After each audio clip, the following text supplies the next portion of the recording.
Alright guys, welcome back to Valorant News. A big day in the Valorant world last night with Cloud9 playing Evil Geniuses in their first game since dropping Yay from their starting team in controversial fashion. But Disguised Toast once again hinting that with Yay to DSG being officially announced by Disguised and not exactly revoked as yet, that might still be somehow a possibility on the table. But very much enjoy to your thoughts in the comments below. Hit the like button if you enjoy. Subscribe if you're new as always, I would greatly appreciate it. Let's dive straight into things. Firstly here, of course, NRG, they are in action very shortly indeed. We'll see in a few minutes' time. But also Poach, formerly of FaZe and other organizations. He's looking to, to get into coaching or potentially competing if there are opportunities out there. But, wishing the best for Poach going forwards. There's also this interesting side I thought from Willminder that, Gecko has seen a fair bit of use. His win rate as an agent is not particularly good across all of the leagues right now. But, he does plant the bomb relatively well. He has a 44% plant percentage.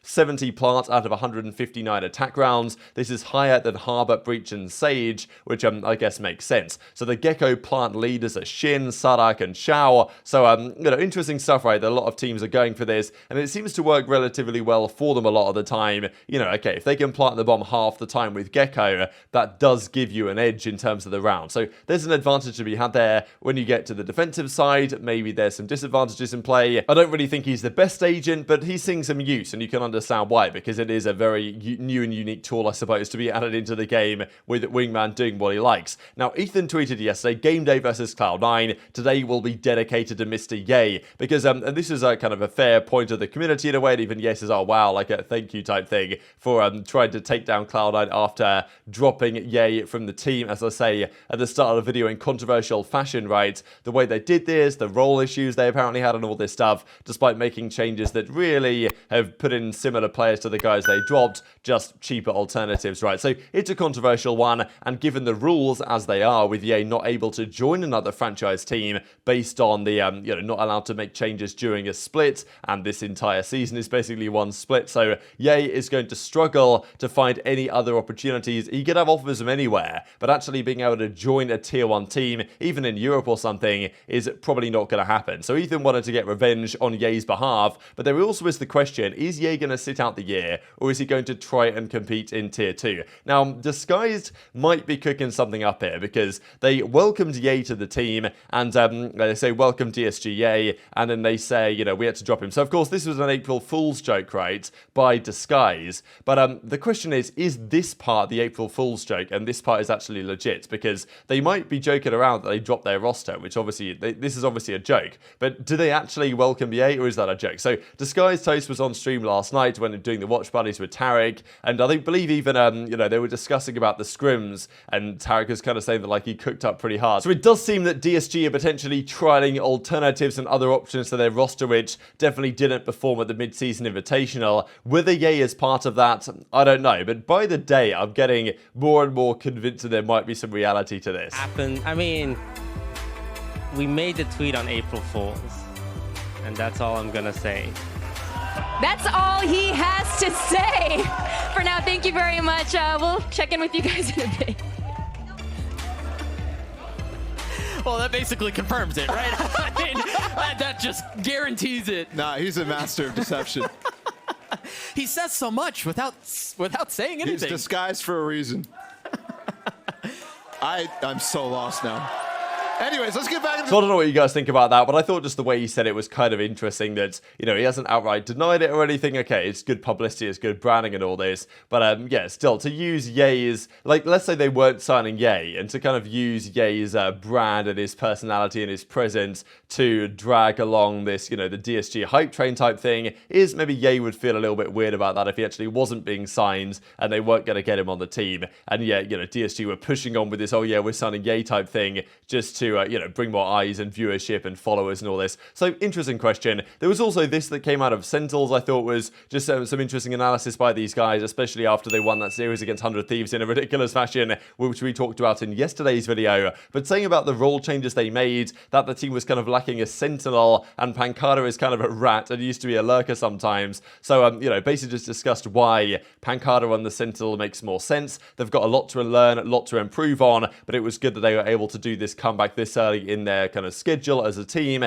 and obviously we've discussed Marved and the other possibilities there going forwards, but for now they will be fine. And a big result, of course, against 100 Thieves, and not a bad team, 100T. They're a good team for sure. But yesterday we may have had the battle of a couple of the two of the worst teams in the VCT Americas, and Evil Geniuses are certainly one of the worst. How good Cloud9 are, we don't really know. Their former Cloud9 team with Yay and Vanity was looking incredibly good in the first series they played against Paper X at the lock-in event, and then they got bodied, well, pretty much in map 2 and 3 versus DRX to go out of the tourney, but they did win game 1 of that series. So they obviously, the former Cloud9 team weren't bad. Like, what they did to Paper X was very impressive, but with this new team against Evil Geniuses, an EG that, okay, they're okay, but I mean, they're not particularly good. This roster's just not going to be that good. It's just how it is. They're one of the worst teams in the Americas VCT, and Cloud9 took them down. Close fought series, though. A couple of moments I wanted to mention here, because there was definitely some roasting going around of their new player Rooney coming into the team, or as Sinatraa called him, Runny, with some interesting decisions being made here, let's just say on the Pearl pistol round. But in fairness, after that, Rooney did turn it around. His in-game leading seemed to be pretty good. He had some good plays with the Sheriff, and yeah, he definitely made up for his somewhat mistakes that he was making early on. You can understand the nervousness about a series of this manner. But yeah, Cloud9 get the job done. Not immensely impressed by their performance, to be perfectly honest. I'll still have to see more from this team going forwards as they try and convince us they actually got better from the change they decided to make. Oh, we should run up and flash that, right? Do it. Oh, no! He didn't kill anyone! No! What happened? He got 3 people blinded. Wait, what happened? Wait, does he have it? He has it. What? Wait, what is Runny doing? What is Runny doing? Wait, were they mollied? Wait, No, it's the first round. It's the first round. They Wait. had to be molly or something. what is Runny Oh doing? my god. What the f is Runny doing? What is that? Wait, what? He did a Wait. jump? Wait. Wait, his mouse Cut him broke, already. I think. Cut him. Ethan. What is Ethan? Like, what am I Cut doing? him. He's like, what the Holy f guy's the goat. us, bro. This guy's actually the goat. Wait, this guy deserves. Wait, I take everything back. Give this guy a bigger contract. No? So as Leaf says, 2-0 versus EG, felt like we showed good resilience and weird compositions by them. Always feels good to play on LAN after scrimming on 50 ping against 5 ping warriors. So this is quite a good point as well, that when you're practicing online against teams that might have better ping than you do, then you're going to be at something of a disadvantage. So playing on LAN, always good. Maybe Cloud9 just a straight up LAN team, and they got the job done. But this is early days for Cloud9, right? They've played a solid team here in Evil Geniuses, but not a spectacular team, I wouldn't say by any means. And even as Ethan says, not the start we wanted.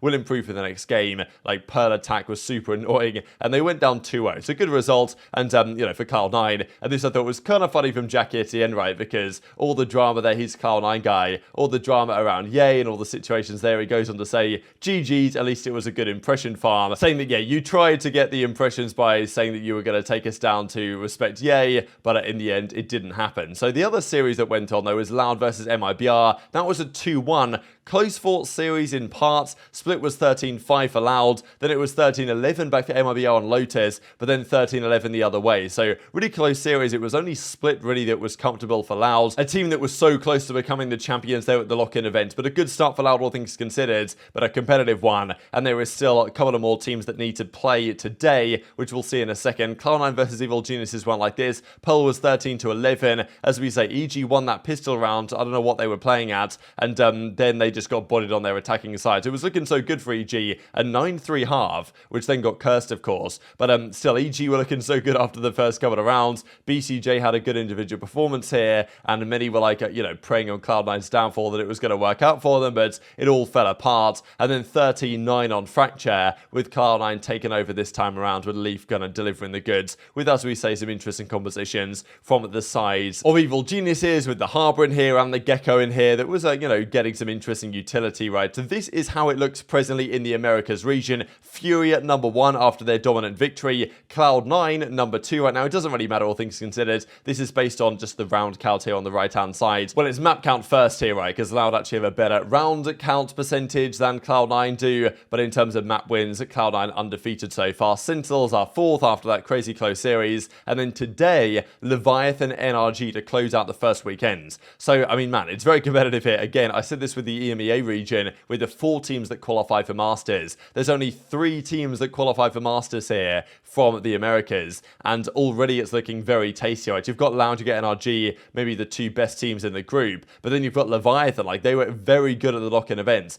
Like, even, what was it, SOM said that Leviathan were the best team that NRG even played in their practice games. Like, that's in the entire world that they played. So this is going to be a really interesting series. Tough to call. I think NRG 2-1 is maybe the reasonable prediction, but anything could probably happen. And then there's other teams such as 100 Thieves and, you know, really all ones at the top here, with maybe the exception of Cloud9, have a decent shot to give something a go. So very interesting how this is developing. Intrigued to your thoughts in the comments below. Hit the like button if you enjoyed. Subscribe if you're new. Take care, and I'll see you next time.